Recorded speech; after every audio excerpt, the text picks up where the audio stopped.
हमारी जिंदगी की सबसे बड़ी समस्या आलस नहीं होती, बल्कि कल होती है। कल से मेहनत करेंगे, कल से बदलेंगे, कल से पढ़ेंगे, और यही कल हमारी आज की सफलता चुपचाप चुरा लेता है। ये कहानी हमें यही सिखाती है कि जो काम आज किया जा सकता है, उसे टालना खुद से धोखा करना है। ये कहानी है बिंदुपुर गांव के एक लड़के आर्यन की। आर्यन पढ़ने में तेज था, समझ भी जल्दी लेता था, लेकिन उसकी एक बहुत बुरी आदत थी, हर जरूरी काम को कल पर टाल देना। खासकर पढ़ाई के मामले में उसका एक ही जवाब होता, अभी बहुत समय है, कल से जरूर पढ़ूंगा। सालाना परीक्षा में एक महीना बाकी था। उसकी माँ रोज प्यार से समझाती, बेटा थोड़ा थोड़ा पढ़ लिया कर, आखिरी समय में परेशानी होगी।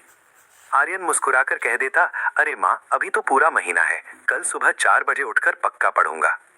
लेकिन वो कल कभी नहीं आया।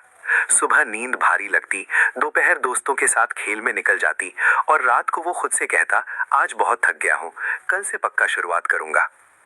दिन ऐसे ही खेल खेल में निकलते गए, और देखते देखते पूरा महीना खत्म हो गया। परीक्षा में अब सिर्फ 2 दिन बचे थे। अब आर्यन घबरा गया। उसने सोचा कि रात भर जागकर पूरा सिलेबस खत्म कर देगा। जैसे ही उसने किताब खोली, उसे एहसास हुआ कि उसने पूरे साल पढ़ाई को कितना हल्के में लिया था। ढेर सारे अध्याय देखकर उसका सिर घूमने लगा। तभी गांव की बिजली कट गई। मिट्टी के दिए की हल्की रोशनी में पढ़ना मुश्किल हो गया, और थकान ने उसे फिर घेर लिया।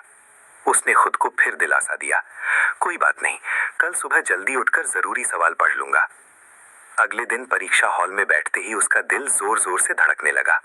प्रश्न पत्र देखकर उसे सब कुछ जाना पहचाना तो लग रहा था, लेकिन किसी भी सवाल का पूरा जवाब उसे याद नहीं आ रहा था। वो पन्ने पलटता रहा और दूसरों को लिखते हुए देखता रहा। परिणाम आया तो आर्यन फेल हो गया। उसके दोस्त अगली कक्षा में चले गए, लेकिन वो वहीं रुक गया। अपने माता पिता की आंखों में उदासी देखकर उसे गहरी शर्मिंदगी महसूस हुई। उस शाम वो रोते हुए अपने दादाजी के पास पहुंचा। दादाजी ने उसे पास बिठाया और आंगन में लगे एक छोटे से पौधे की ओर इशारा करके बोले, बेटा, अगर मैं इस पौधे को रोज पानी ना दूं और सोचूं कि महीने के आखिरी दिन एक साथ 10 बाल्टी पानी डाल दूं, तो क्या ये जिंदा रहेगा? आर्यन ने सिर झुका लिया और कहा, नहीं दादाजी, ये सूख जाएगा। दादाजी मुस्कुराए और बोले, पढ़ाई भी वैसी ही है, ज्ञान का पौधा रोज थोड़ी थोड़ी मेहनत से बढ़ता है। कल एक ऐसा चोर है जो आज की मेहनत और आने वाली खुशी दोनों चुरा लेता है। उन शब्दों ने आर्यन को झकझोर दिया। उसने उसी दिन तय कर लिया कि अब वो कल का इंतजार नहीं करेगा। उसने अपने कमरे की दीवार पर एक बड़ा सा चार्ट लगाया, जिस पर लिखा था, कल कभी नहीं आता, जो है वही आज है। अगले साल आर्यन बदला हुआ था। जो भी स्कूल में पढ़ाया जाता, वो उसी दिन घर आकर दोहराता। धीरे धीरे पढ़ाई उसका बोझ नहीं रही, बल्कि आदत बन गई। साल के अंत में वही आर्यन जो कभी फेल हो गया था, पूरे जिले में टॉप करने लगा।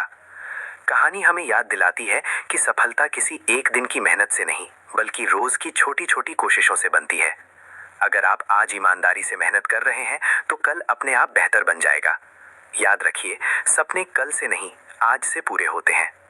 ऐसी ही प्रेरणादायक कहानी